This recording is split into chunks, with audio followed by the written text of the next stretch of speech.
Welcome to Meet the Author, where you can join in on insightful conversations with best-selling and award-winning indie published authors. Your hosts today are Rob and Joan, who themselves are indie published authors, book publicists, and paranormal investigators with Tampa Bay Spirits, based in Tampa Bay, Florida. Thanks for dropping by. And now, on with the show. Hi, I'm Rob. And I'm Joan. Welcome to our show. Whether you're watching this live, even though it's a pre-record, or if you're listening to it as a podcast, we're really happy that you wanted to be in our audience and that you joined the show. For those of you who watch the show a lot, you may have noticed that our intro is much shorter, and there's a very good reason for that. WLFEDB.com is no longer broadcasting on 3 channels. We're only broadcasting on one main channel. So all the other channels, the paranormal channel, the LGBTQ channel, and the Variety Unlimited, which we always broadcast on, have now all joined in their one big channel. Right. And remember, this is pre-recorded. You can go ahead and make comments and ask questions, and you contact our guest, and also don't forget the book giveaway, because there will be a book giveaway. So whether you're listening to the live pre-recorded or if you're listening to the podcast, go ahead, give it a shot. You never know. That's right. And since this is pre-recorded, we don't know who the guest is going to be on Voice of Indie podcast immediately following this broadcast. Being Weeks and Gary G's host it. And it's every Wednesday night right here where, no, not right here. At the end of this show, what am I talking about? At the end of this show, we have a little commercial that will tell you exactly how to get over to the Voice of Indie podcast and participate in that and get to know their authors as well. Next Saturday, his episode Rewind again, and it's James Whelpley. Sorry, James. Yeah, those were good books. Tenafree and Dancing in the Trap author, and that was a real good episode. Want to make sure everybody knows about Book World: The Great Escape podcast every Wednesday at 1 p.m. Central Time in the U.S., and that's all you have to do is go to on YouTube, go to C.J. Peterson, and you'll find that channel. Next Wednesday, we'll have multi-award winning author of historical fiction and action adventure novels, Mr. Ron Yates. And so that should be that'll be live, by the way. And so tune in for that one. And we'll see you then live there. Yeah. Now, don't forget to go to our YouTube channel, Meet the Author Podcast, and like, subscribe, and comment. Definitely. And of course, our guest today would like you to do the same thing with his YouTube channel. That's right. Now, our guest tonight is a return, and we're pleased to have him back again. And let you know about his new books that he has written. A.G. FLITCHER. Why don't we bring him on in? Yeah. Hi, everyone. Hi, welcome to the show. I'm happy to be back. Yeah, we're happy to have you. How have you been since last you were on? A lot has happened since last time. I mean, I didn't think that by the time I saw you guys again that I'd have 2 new books to wrap up the whole series. Usually it's 1 book a year, but with the last book I wrote for the series, Boone and Jack, I was in such a good headspace to, drive it home that I ended up writing way more than I usually do on a weekly basis, which is usually 4,000 words. And I ended up, for the last month of writing 9,000 words a week. Because I was like, I know how scared I am about moving on from this series. So while I'm still in the heat of the moment, I may as well, strike while it's hot. And then once the story is done and I've refined it, then I can just, put it behind me and start new and exciting things after. Are you going to be writing more books? Yeah. I've already talked about this with some other podcasters. I am working on a serial killer novel. Ooh. Yeah, and that's going to be I'm purposely making it challenging for myself because in my reading that I'm doing now for I guess getting a feel for crime novels, I've noticed that it can be a bit formulaic, and I don't want it to be that way. I want this book to really stand out, which will be entitled Black Rose Cocoon. Good. So what I'm doing, and this is very important to me for the readers to understand, is that yes, it revolves around a female serial killer, but I am not going from her perspective. I'm going from the others that are affected by her actions. So that means I'm doing a 4-character rotation. So, for example, the chapter titles would be like chapter 1, character name, and then the next one, and then the next one, and it just rotates. That way, the reader will get a feel not just for the worlds that surrounds this killer, but also the people involved in it. Because to me, when you watch true crime documentaries, and specifically on serial killers, the most interesting part is the lasting effect that murder from one person uh, implores on society and for the victims' family members and friends. So I wanted to focus more on that, on how the repercussions of this person's actions, especially someone who is deemed a monster, Yeah. can really affect them. So, namely, in terms of profession and what kind of character I'm focusing on, I'm doing a detective, possibly a journalist or a radio host, a doorman, and a victim family member. That way, I'm showing different people connected to this killer while having that as a through line where she may not be present in every scene, but in some way, shape, or form, she has an effect. So when I interviewed criminology professors, they were saying how it's not easy to actually figure out, like right off the bat, who a serial killer is, because usually the killings are random.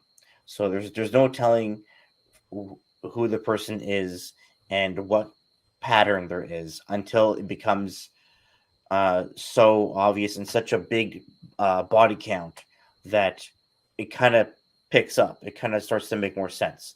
So that's kind of what I'm doing. But also, and this is the more interesting part to me, is I'm not focusing on the development of this character arc or negative character arc.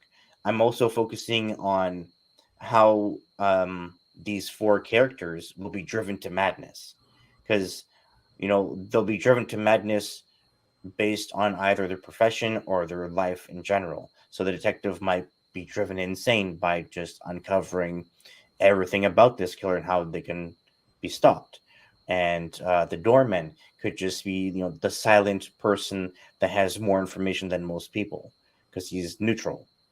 So it's obviously going to take some time because the way I approach storytelling, especially if I know I only have one shot to make it memorable, is to really make sure that it is memorable. So that means the characters are gripping and they feel real, and more importantly, the world building feels even more alive and visceral. Because I can't just have a freaking Gotham City that has a grunginess to it. That's expected. There has to be, how can I put it? Not too much focus on the background, but the background has to feel lively.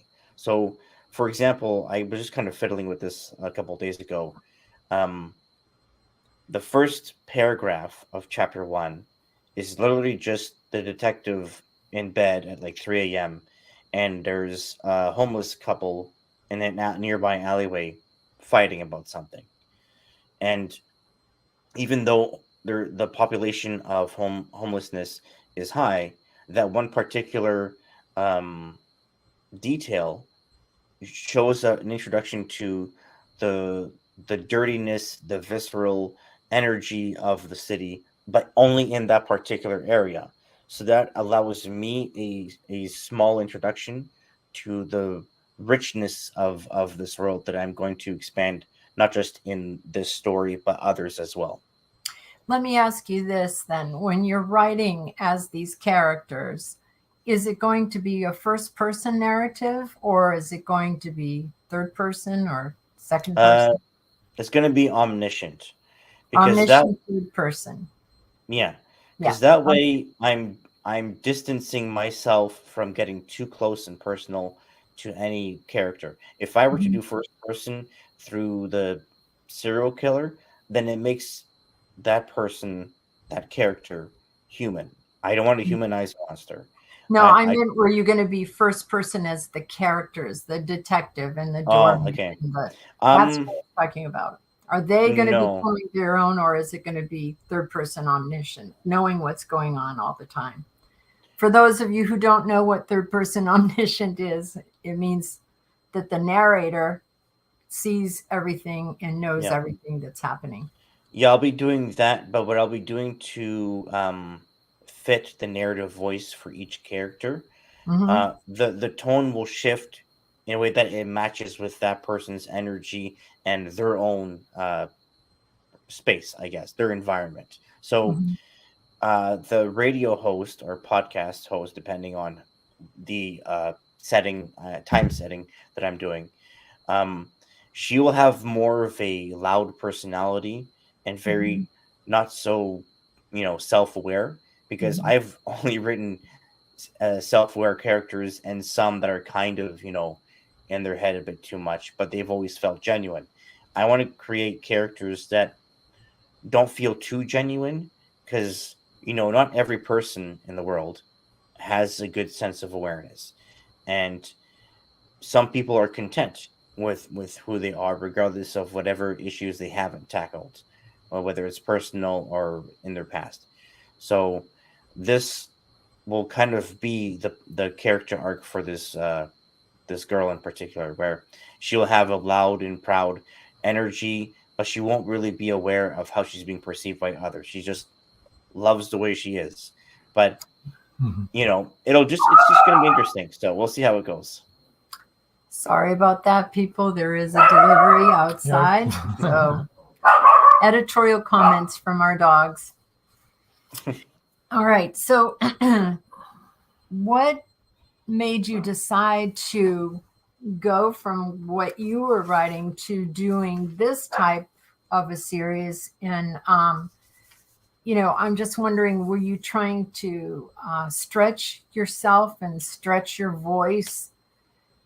Well, that's an interesting question, because the idea of someone having an impulse they can't control, that's just part of them, and on top of that, having possible repressed trauma that they just blocked out completely, and it just made them worse and worse as a person.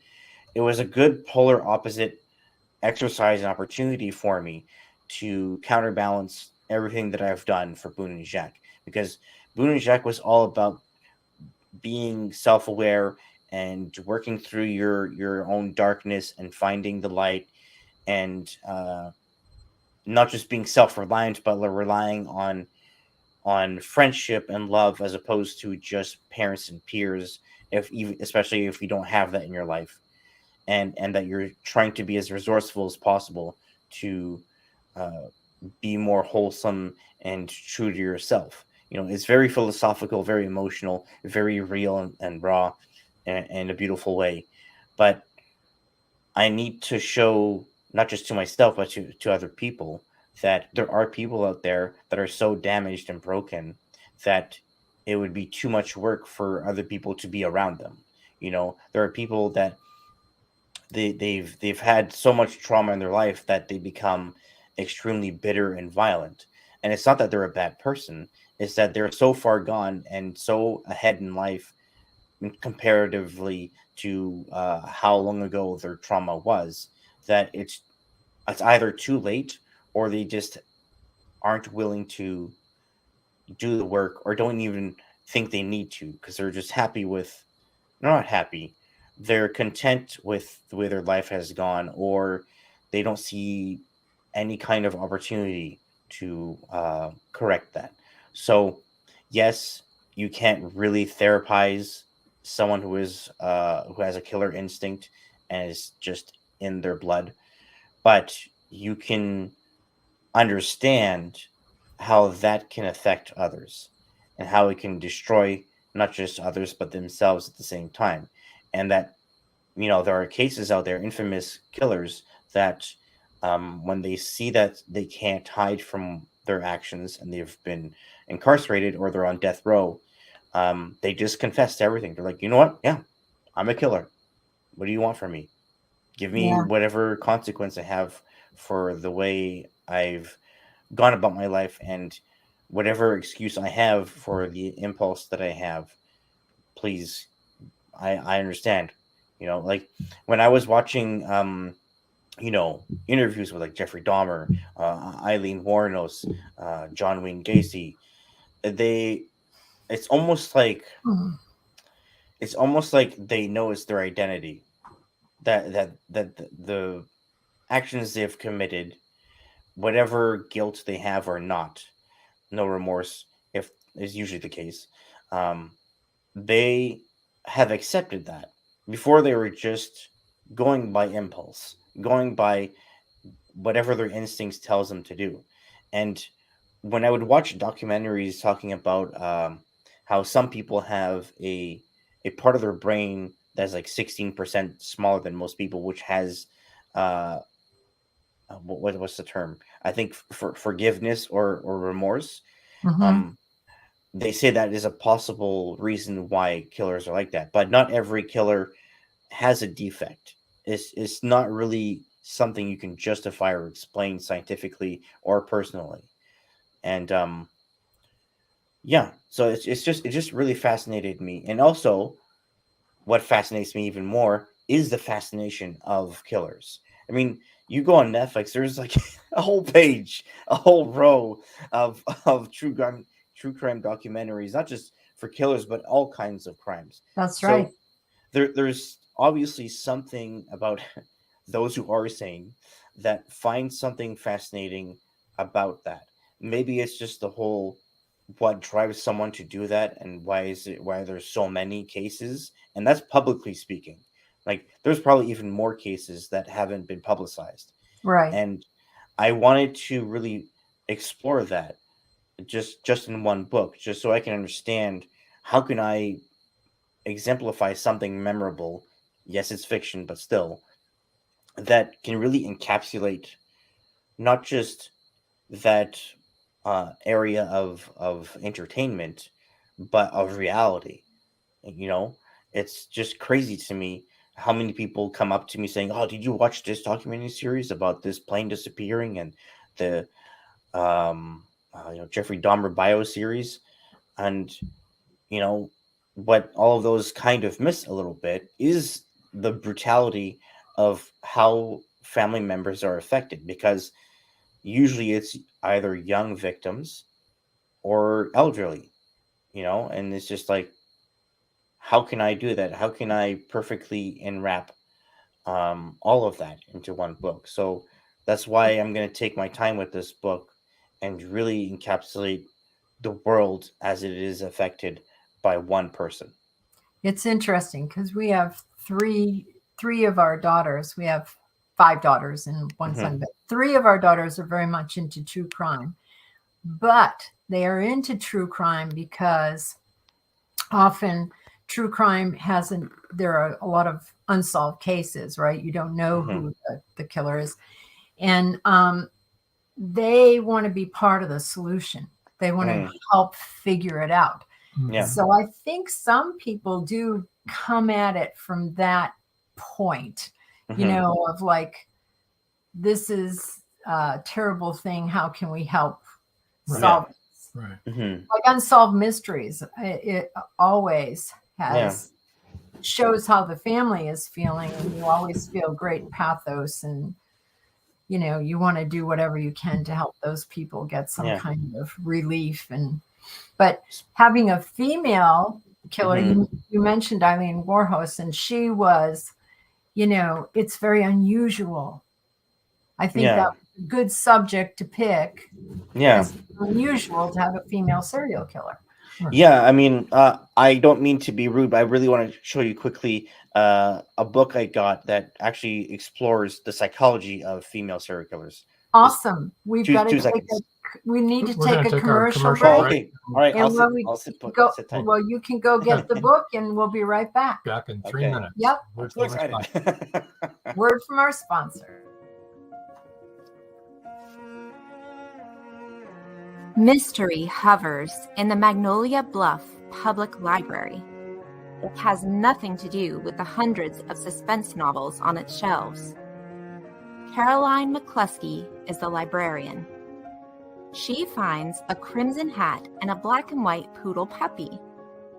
They belong to Esther Williams. Esther is missing. The police can't find her. Neither can the FBI. Esther's only hope is a ring of 3 women investigators who form the Round Table. The Round Table has already solved one mystery in town, but this time, a woman's life is at stake. The Doggone Diamond Dilemma is now available on Amazon.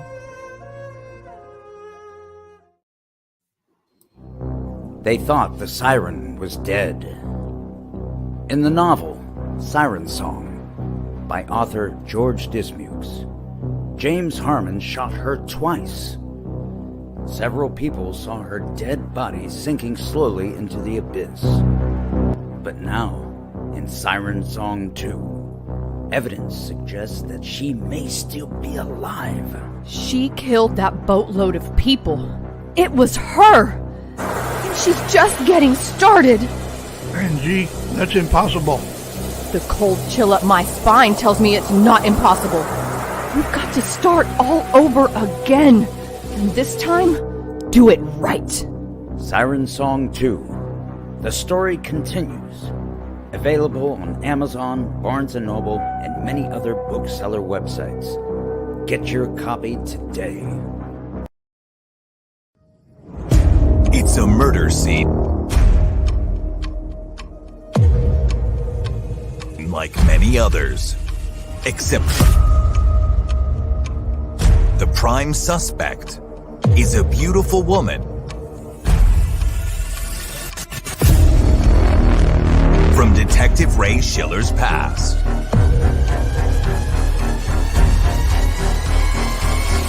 Ray is determined to help her, but at what cost? Targeting him for his interference, the killer threatens all Ray holds dear. He's given terms and a deadline he can't possibly meet. Run, Ray, run. Watch the past come back with a vengeance in Targeted. Don't miss a second. Order now. And we're back. Yeah, you can order right now. Yes, you wanted to show us a book. Yeah.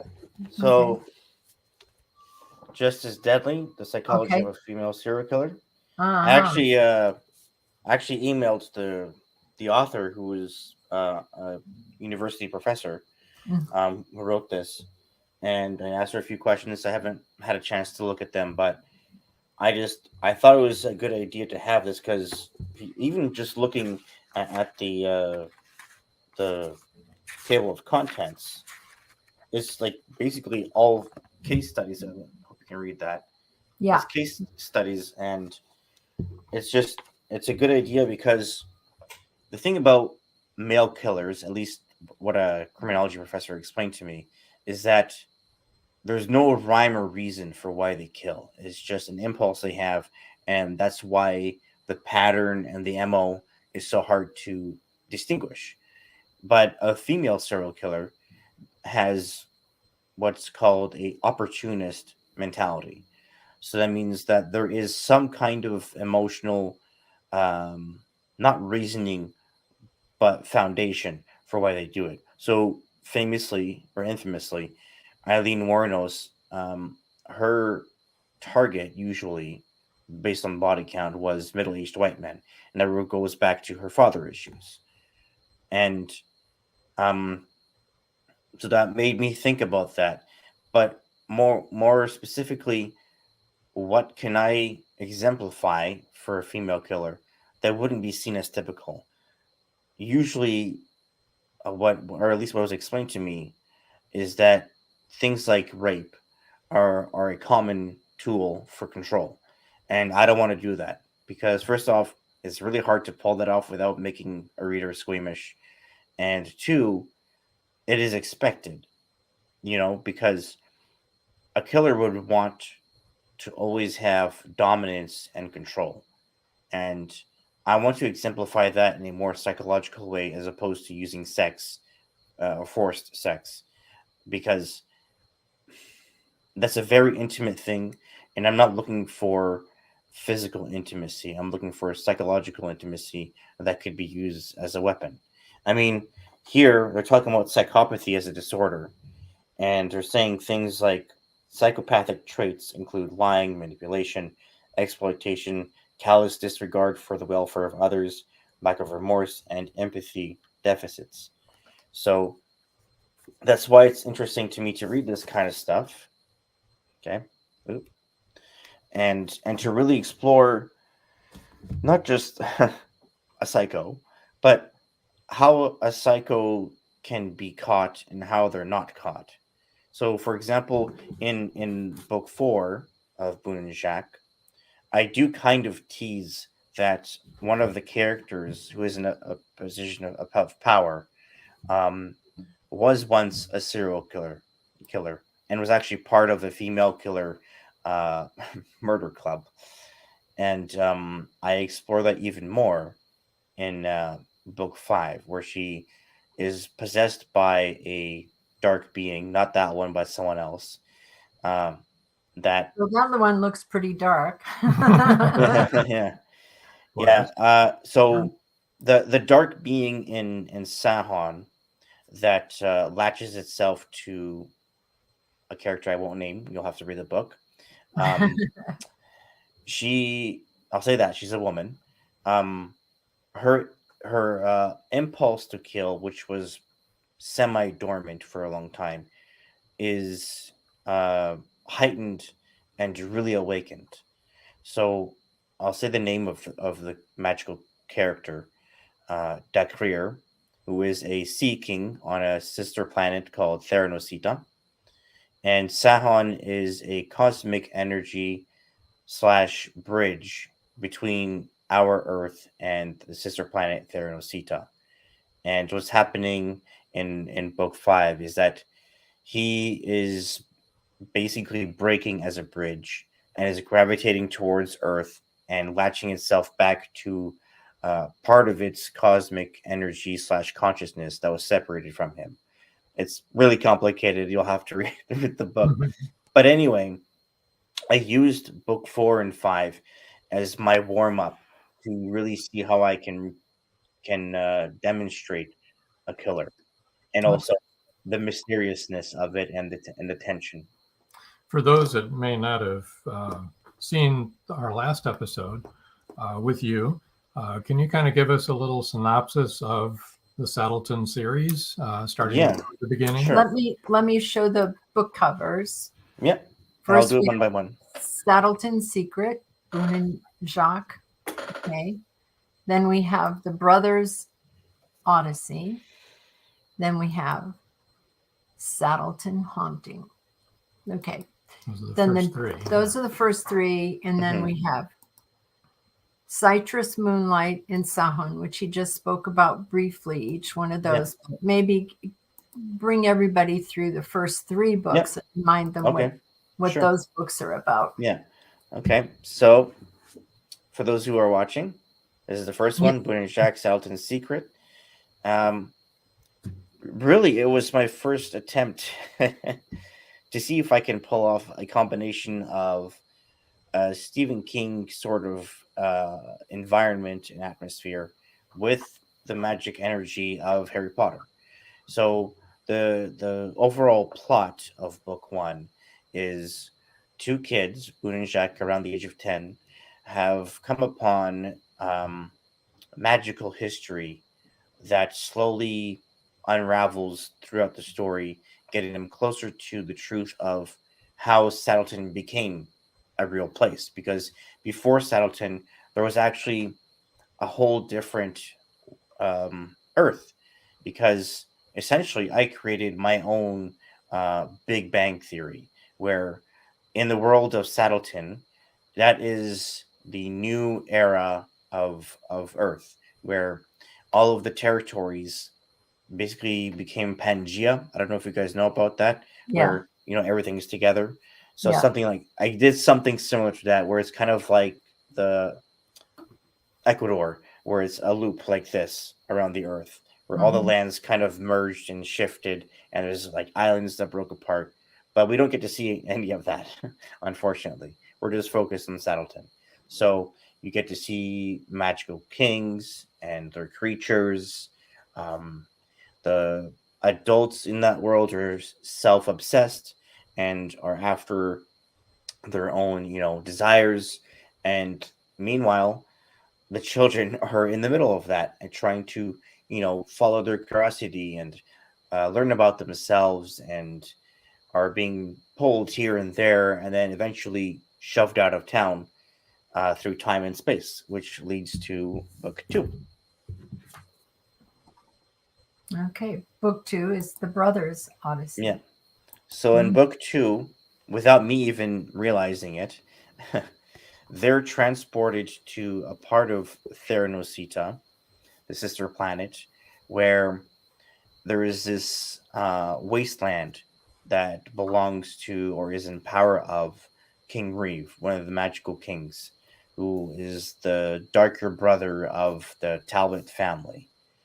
And King Estev, which I think they kind of see a little bit, is the light king, the good brother that was absorbed by light magic.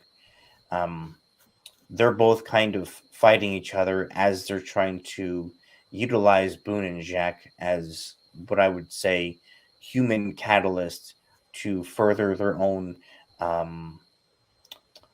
game plan for what they're trying to do with Earth. And that's really what's happening throughout the series, is these kings, and even Sahon as a consciousness, is trying to use these two as some kind of means to an end to bring to life what they envisioned on their planet that is dying. So, of course, Boone and Jack have no idea what's going on that planet. But that's why there's this constant chaos, is that since the beginning, Sahon was unraveling and breaking as a bridge. He still had a consciousness and still had power, but because he fed a lot of energy between both planets as a bridge before he was tainted, how can I put it? The yin and yang of him was having trouble maintaining stability. So when we get to book three, that's when we know that the bridge is really starting to struggle to maintain integrity, because things like this are being created through undead energy, I guess. And he's trying to rectify and just, wrap that up. So in book four, we don't really get to see that because it's been kind of dormant. So we focus on the lives of Boone and Jack as adults. And so that brings up a question. In Saddleton's Secret, they're about 10, correct? Yes. Yep. And then in the Brothers Odyssey, they're did you say they were 10 and 11 or something like that? Or are they something like that, because Jacques came later into Saddleton. And then the Brothers Odyssey, about how old are they in the Brothers Odyssey, which is book 2? 13. And then in Saddleton Haunting, which is book 3, just to refresh everybody's memory, how old would they be there? 15, 16 until I show a little teaser of book 4, which and is then book 4 is what you were just speaking of. Yep. Citrus Moonlight, and here we see them as young adults. About 30 something. All right. Yeah, I just jumped ahead to adulthood because the first 3 books was to me a summary of their childhood, and I wanted to move. I wanted to move past that. So book 4 is their 30s, and then book 5 is 30 to 40. Okay, and that's Sahon. Yes. Well, a version of him, because no, I meant the name of the book. Yeah, well, but that is him though. That's his. I call it his beacon. Okay. Yeah, that's creepy. He's meant to be creepy, and good job. Yeah, I actually was really struggling with how to picture him and what exactly is he, in terms of his goals for Boone and Jack. Like, is he a good guy, a bad guy? He's not either, and he's not trying to ruin their life or anything, but he doesn't have, how can I put it, he's not emotionally connected to them really, but like a villain. So really he sees them as an opportunity for him to be whole and to, I guess, be part of Earth as a wholesome entity and energy. Basically, he's trying to replace Earth's core with himself as a cosmic consciousness. So this humanoid form you see in the cover, that's not really him. That's just how he manifests himself physically to go and correct whatever he has to correct. So when he is introduced to Boone and Jack, they're only seeing a fragment of who he is. And in fact, that's basically the strength of his consciousness that goes from a humanoid form to a red crow. So it's I essentially created my mishmash of Dumbledore and Voldemort, because both have dark and light, and they both want power and to achieve something. So that's kind of what I went with here, but on a bigger scale, and of course outside of Earth. Yeah. So I know we touched on this the last time you were on, but who does your covers for you? Do you do them? No, and it's been 3 artists so far in total. So for book 1 and 2 is Bristol Middleton, and then book 3 is James Lillick. And for book 4 and 5 is Michelle. I hope I didn't butcher her last name. Hermes or Hermes. She's from Mexico. Yeah, she's a wonderful artist, and I asked her to do a couple more book covers for me, meaning Black Rose Cocoon, and then I'm going to be doing a prequel trilogy in one book called Theranosita. So that book, when I get to it, will take the longest, and it'll probably be the biggest book I've written. Like right now, the biggest book I've written is Sahon, which should be around 600 pages. I've never written something that big before, and Theranosita will be around 800 pages because it'll be 3 books in one. That will be the most fun, not the most strenuous, just the most fun and take the longest, because it's 3 different stories. It's the fall of King Barrett, meaning the father of King Reeve and Esteve. And then I'll have my first ever animal war book called Darien War. And then the third book is The Traveler, which is basically what created the Big Bang. So someone from Earth came across that bridge, Sahon, and basically created a ripple effect and just started to untether one part of the bridge that caused Earth to change. Interesting. Great fantasy. We need to take our second break now. And when we come back, we'll have our book giveaway and tell everybody how to reach you and finish up talking about what we have to talk about. How about that? Sounds good.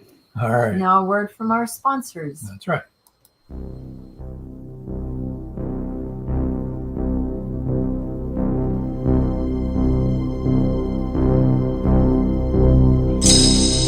First, there was Siren Song. Then Siren Song 2. Now comes The Siren Hunter, a continuing saga about Angie Holland and her never-ending battle with the mythological denizens that are not even supposed to exist. Is The Siren Hunter a conclusion to the undersea horror? Only the sirens know for sure. The Siren Hunter, now available on Amazon, Barnes & Noble, and many other bookseller websites. Or contact this podcast. The trilogy is complete.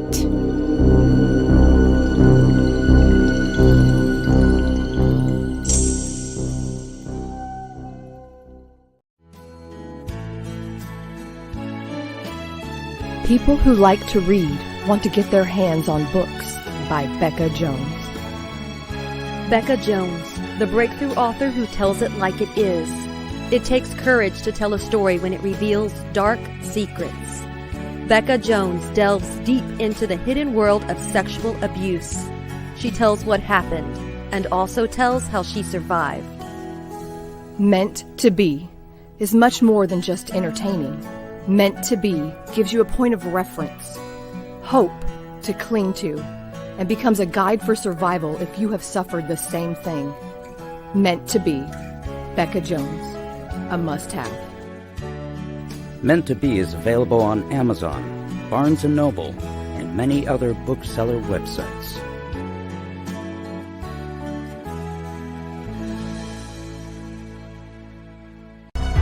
Madison Jackson loved being a cop. A young girl is raped and murdered near Burnett Reservoir.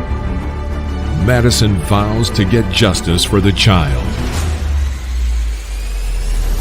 Madison travels to the heart of Mexican cartel country. She is kidnapped, tortured. Will Madison ever make it home?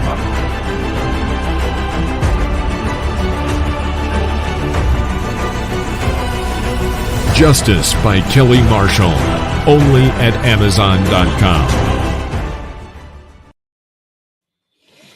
Hi, welcome back. Before we get into the book giveaway, I just wanted to make clear that we were talking about your book about the female serial killer. I want to make sure people understood that we understand that rape is an act of violence and control and power. We didn't mean to intimate anything else. Right. So just to make that clear, because I know you know that. Yeah, of course. And I don't want to give the wrong message. Exactly. Exactly. Because that can be very triggering for people who have experienced it. Anyway, go ahead. Yeah, let's go ahead with the book giveaway. Yep. And then we're going to tell everybody how to reach you. First of all, here it is. The first 3 people to email gressandre0@gmail.com will win an ebook copy of book 1 and 2. There you go. And here's the email so you can see it a little bit better there. Go ahead. You can spell that one again. That email is gressandre0@gmail.com. And we'll leave that up for you so that you can have time to copy that down. Yeah, it's on the ticker. So it is on the ticker. And so while it's on the ticker, and then I'll bring it up once more, I want to let you know how you can get in touch with A.G. FLITCHER. His Facebook page is A.G. capital G dot capital F for FLITCHER, FLITCHER. His Twitter, and he's made it really easy for you to get in touch with him, is Twitter at A.G. FLITCHER. His Instagram is at A.G. FLITCHER. And his YouTube, and please subscribe to this. Go ahead, subscribe, like, and leave comments, is at A.G. FLITCHER 1875. Okay. He also has a TikTok account, TikTok, A.G. FLITCHER. And once again, I'm going to put up his email in large print so that you can easily see it, so that you can go ahead and have a book giveaway of the first 3 people to email him will win an ebook copy of book 1 and 2. Yes, which is Settleton's Secret and the Brothers' Odyssey, which are Boone and Jock. Yeah. Well, when do book 4 and 5 come out? Book 4 is available. It's already now. It is available now. Yeah, That's now. It's already won its first award, and Yay. and it's now in the finals for a fantasy award as well for another one. Good. Book 5 will be out first week of April. Oh, that's soon. Yeah, so basically by the time this goes up, it will It'll get be the whole out. series. They'll both be out. Yeah. And that will be the complete series then. And Yeah. then you're not doing any more on that series, and you're going to switch over to crime fiction.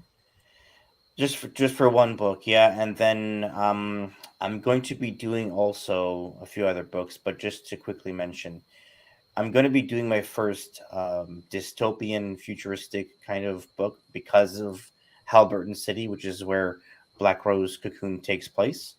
So Red Widow Waltz, which is the title of my dystopian novel that will come out probably 2025 or later, because I'm focused on other things now. But anyway, I do have a rough premise for that I can share with you. So essentially, Red Widow Waltz is a widower's government program that is designed by a CD government facility to, I guess, prevent dangerous people from becoming dangerous. So throughout their whole adult lives, they've been followed by this CD government, and they see the potential of them being dangerous people and a threat to their society.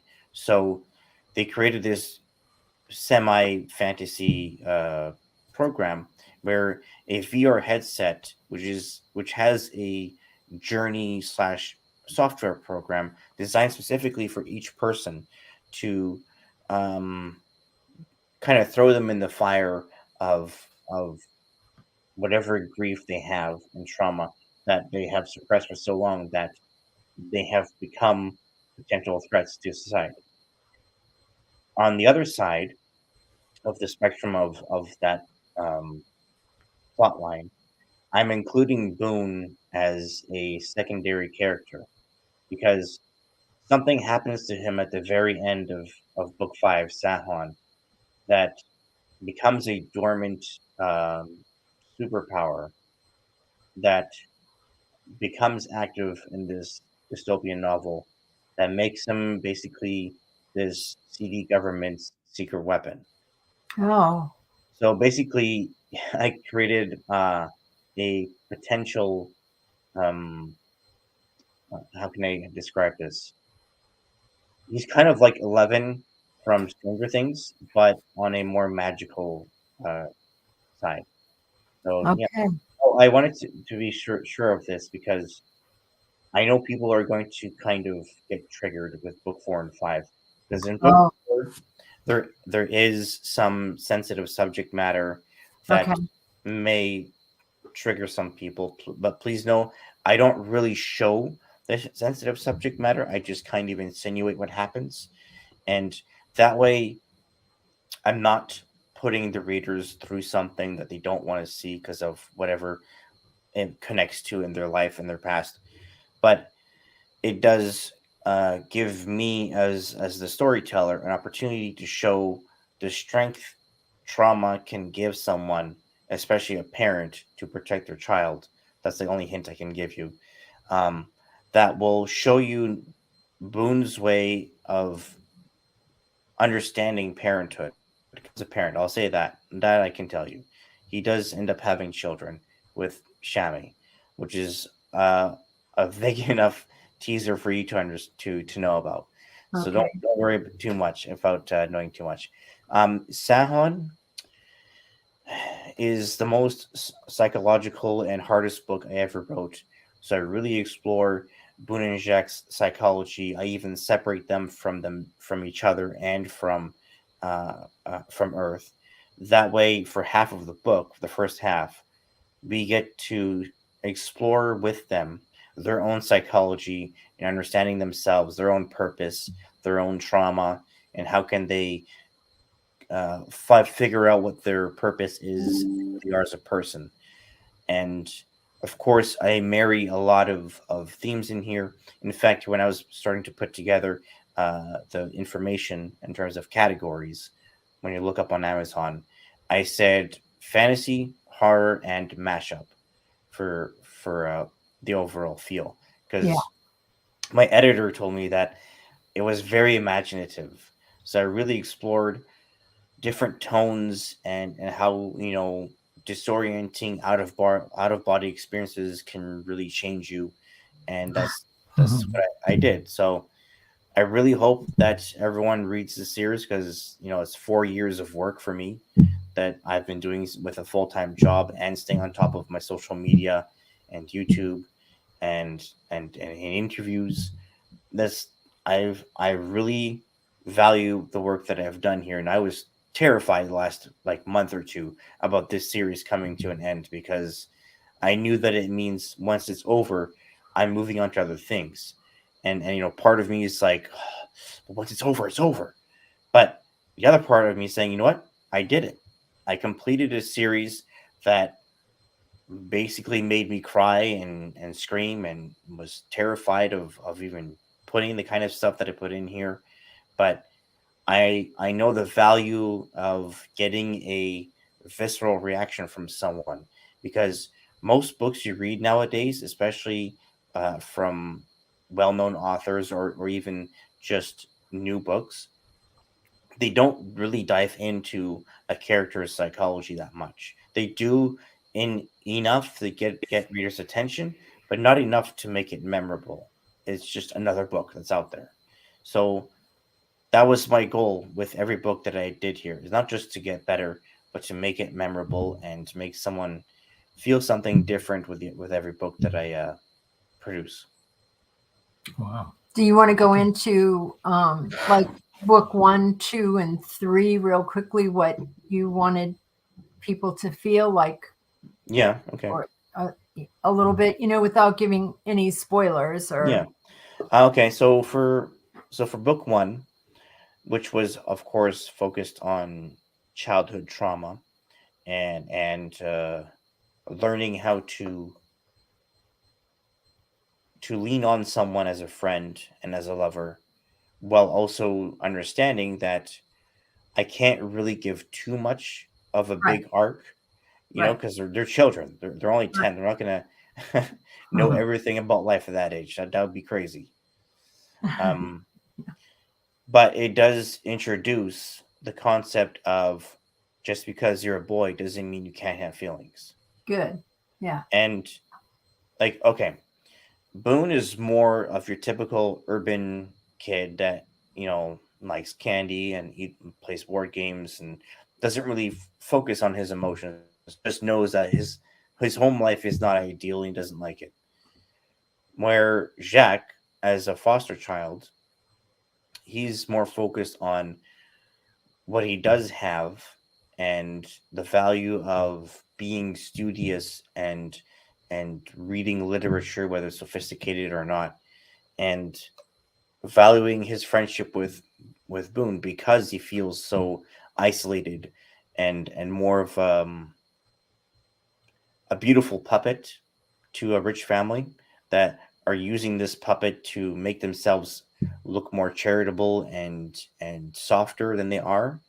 And I really summarize that by book 5. I show flashbacks of Jacques' infancy before he became a foster child that show the origin of how this rich British family came to have him in his family, and the darkness that was blocked out of Jacques' memory from infancy to 9 or 10.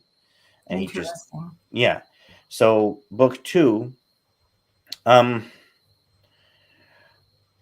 was exploring, teenhood development, of course, but because they go through time and space between book 1 and 2, they didn't really have a chance to explore step by step of going from childhood to teenhood.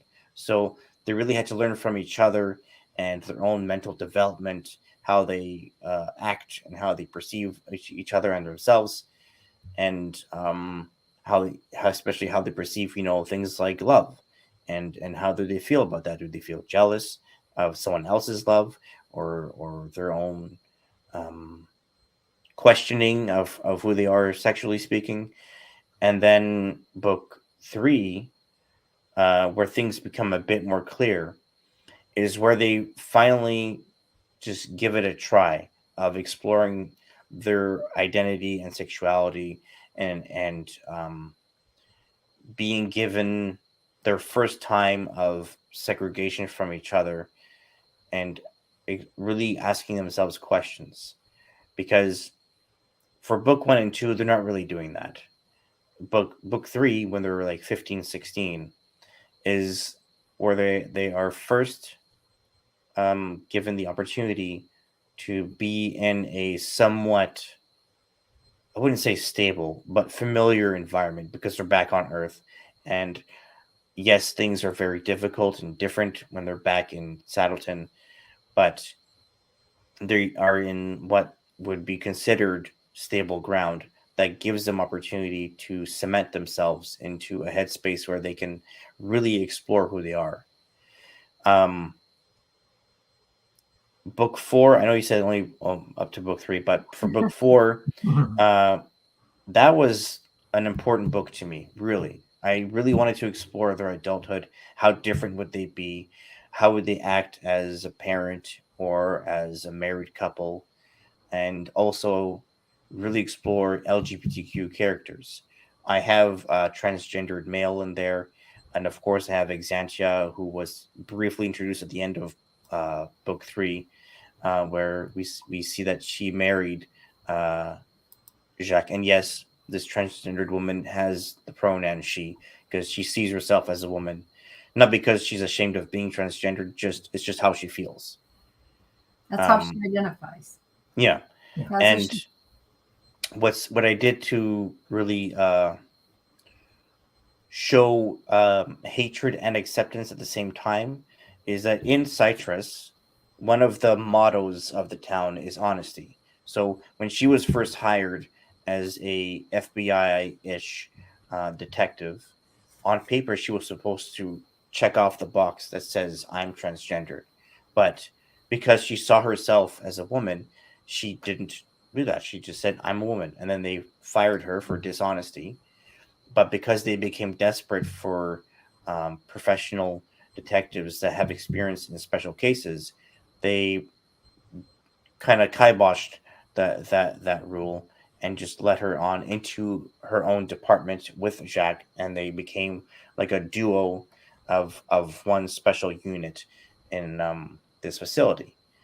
And that's why it was so much fun to write this, because I got to put fantasy on the back burner until the very end of the story, because that way I focus on both families of Boone and Jacques and explore the real human side without it being heightened or distracted by fantasy.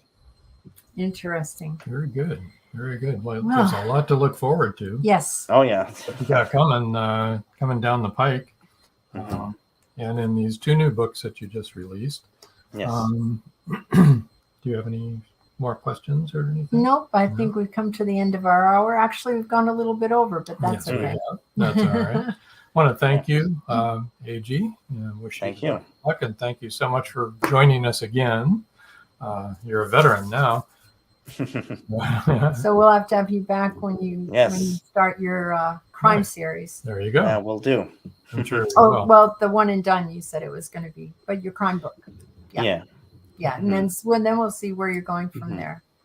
Yeah, lots to come in the next few years. All right. Awesome. Okay, well, we're gonna move you over to the side there, and we'll be back with you in just a few minutes. Let's see, next week, April 19th, Ron Yates, multi-award winning author of historical fiction and action adventure novels. I can't speak. And this coming Wednesday, James Wopley, I said it right, episode 74 on Episode Rewind, 5:30 p.m. Eastern Time, right here where you're watching. Not on Wednesday. It's going to be on Saturday. Yeah, Episode Rewind. And then I guess that's it. Want to thank everybody, especially if you're listening from a foreign country or watching us there. We've got a lot of folks in countries that weren't represented before: Israel, Nigeria, Japan, Canada. Well, Canada, yeah. Canada's always been represented. Always. Qatar and Bangladesh, and the Philippines, India. Everybody. Of course, U.S. is our main viewing audience, about 73%. But I did want to say, if just by looking at what our analytics have been in the countries that are representative there, if any of you are in the military, we appreciate your service. Thank you for your service. Yeah. We also thank you for tuning in to our podcast. We appreciate it greatly. Right. And right now, stay tuned for the instructions on how to get over to the Voice of Indie podcast. Yeah. That'll be next. Follow us right after this one. Until next time. That's all, folks. Night.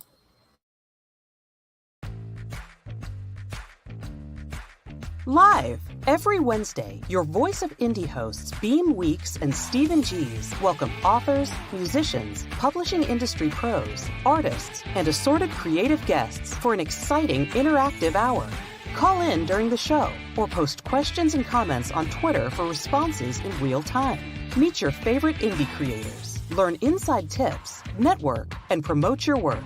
The link for each week's show is pinned on Twitter atop @VoiceOfIndie. And you can receive the link every Wednesday morning in your inbox by subscribing to our newsletter at freshinkgroup.com.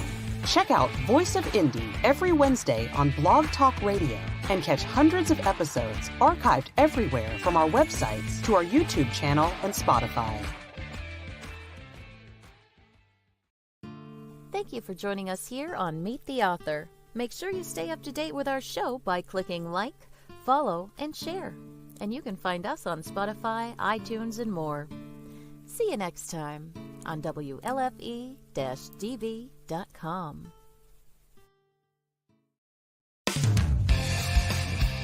You've been listening to WLFE-DB.com, where our shows are your shows.